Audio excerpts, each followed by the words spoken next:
En direct du plateau TV d'Imotissimo 2007 pour recevoir l'un des 6 candidats au prix Innovimo 2017. Donc, Luminescence, c'est le programme que nous allons présenter par Fiducim, qui est un promoteur immobilier. Je reçois Christian Sanchez, qui est l'architecte de Fiducim. Bonjour. Bonjour. Merci d'être avec nous pour nous présenter ce programme. On va voir tout de suite une image de Luminescence qui se situe à quel endroit ? Alors, c'est situé à Lens et dans un quartier qui est une ancienne friche et un quartier en pleine renaissance, grâce à notre projet, j'espère en tout cas. Et en fait, ce projet, enfin l'image que vous avez vue, est une toute petite partie du projet, puisque le projet Luminescence s'étend sur 2 sites en fait. Et la première partie, c'est celle que nous évoquons là à travers cette image. Et en fait, elle fait partie d'un terrain on a un terrain d'1,5 hectare à peu près que nous allons aménager. Et puis ensuite, la deuxième partie est un terrain de 4,5 hectares environ, qui là aussi donne lieu déjà aujourd'hui à d'autres permis de construire et à une partie du projet que nous avons exposé.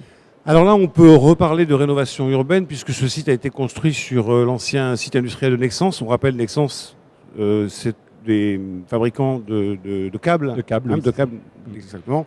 Et donc, il a fallu donc finalement reprendre une friche industrielle et refaire naître la vie d'abord. Enfin, d'abord l'acte de construire, bien sûr, et puis ensuite refaire naître la vie. C'est-à-dire que quand on prend un sujet comme celui-là, qui est assez vaste, comme je vous l'ai expliqué, on doit d'abord étudier un peu l'environnement. En fait, on fait de l'urbanisme avant de faire de l'architecture. Et puis, on se dit, qu'est-ce qui pourrait mieux convenir, en tout cas, à cette place-là, et ce qu'attendent les Lensois et les investisseurs d'ailleurs qui vont acheter là. On ne fait pas juste, on vient pas juste poser de l'architecture, mais on réfléchit beaucoup à l'urbanisme d'abord, et puis ensuite on va proposer différentes possibilités et art de vivre en tout cas dans l'architecture qu'on va proposer. Alors construire à Lens, c'est bien sûr ne pas oublier le passé. On va voir trois phrases clés qui résument un peu votre projet. Proposer un nouvel art de vivre en conservant l'âme de la ville et son passé, avec une association d'architecture, belge, néerlandaise, anglaise, française, ça a été votre travail. Oui. Et puis on en parlera un peu plus tard, une large place laissée au végétal. Comment on arrive à faire la synthèse entre le passé de Lens qui est en pleine renaissance, on va dire, notamment avec le Louvre, enfin avec tout ce qui s'y passe, et puis tout en gardant quand même une certaine part de modernité? Alors on a envie de se tourner vers la modernité forcément, puisqu'on se tourne inévitablement vers l'avenir. Mais à Lens, il y a un passé très fort, avec des images très fortes, et on a aussi envie de conserver ce passé, de le refaire vivre, avec des données qui sont certes architecturales, mais aussi des images vives de la vie du bassin minier. Et l'architecte que vous êtes a donc associé plusieurs architectures, or qui parfois se ressemblent. La belge, la néerlandaise peut se retrouver en Angleterre aussi. La France, les Hauts-de-France, on retrouve un peu des similitudes, mais il y a quand même des différences.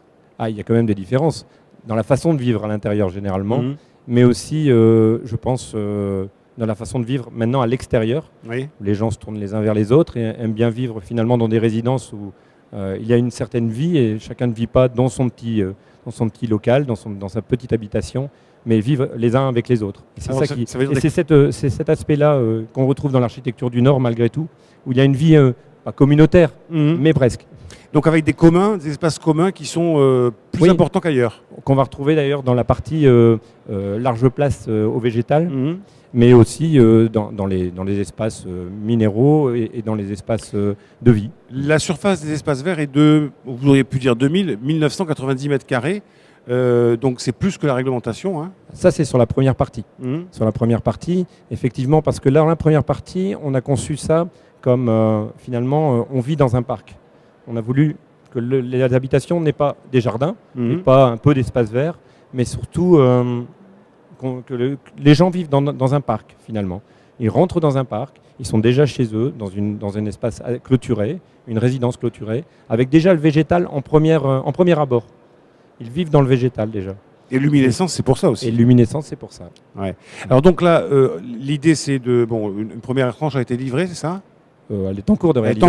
Elle est en cours, oui. Mais elle est déjà largement commercialisée. D'accord. Et c'est un succès d'ailleurs. On rappelle pour des caractéristiques techniques, il y a 86 logements dans ce première tranche, c'est ça ? C'est ça, en 4 bâtiments. Et quel type de logement ?